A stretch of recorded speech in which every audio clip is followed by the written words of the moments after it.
सिंधुदुर्ग जिल्ह्यासह इतर जिल्ह्यातील ताज्या घडामोडी पाहण्यासाठी सिंधुदुर्ग 24 तासला सबस्क्राइब करा आणि बेल आयकॉनवर क्लिक करा। सिंधुदुर्ग 24 तास सदैव तुमच्या सोबत। पुढील बातमी पाहणार आहोत विस्तारात। महाराष्ट्रामध्ये भोंदूबाबा बागेश्वर महाराज हे नागपूर येथे आले होते। त्यांनी RSSच्या स्टेजवरून काहीच इतिहास सांगण्याचा प्रयत्न केला। तो खोटा इतिहास सांगण्याचा प्रयत्न केला।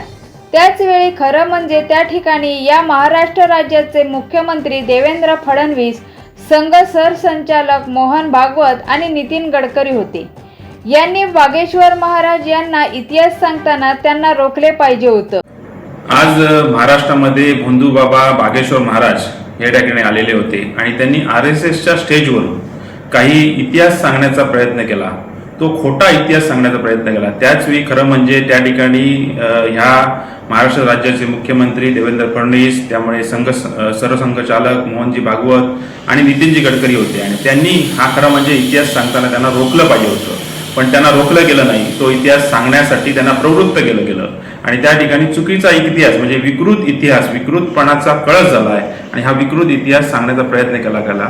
हा इतिहास तोडून मोडून असेच या ठिकाणी RSS सांगत आलेला आहे। याचा खरं म्हणजे आम्ही निषेध करतो। त्याचबरोबर ह्या ठिकाणी असलेले हिंदुत्ववादी नेते असतील ते गप्प काय आहेत?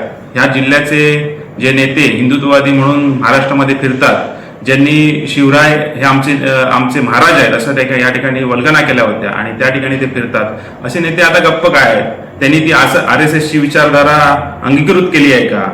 RSS त्यांना स्क्रिप्ट देत आहे का? जसं अशा भोंदूबाबांना जशी स्क्रिप्ट RSS देतं त्याच पद्धतीने स्क्रिप्ट हे नितेश राणेंना पण देत आहेत आणि तीच हिंदुत्वाची स्क्रिप्ट घेऊन ते महाराष्ट्रावर फिरत आहेत आणि असा बदनाम करण्याचं एक षडयंत्र म्हणजे शिवाजी महाराजांना बदनाम करण्याचं एक षडयंत्र या ठिकाणी RSS राबवत आहे, महाराष्ट्रामध्ये राबवत आहे। त्याचा खरा म्हणजे निषेध करणं खूप गरजेचं आहे।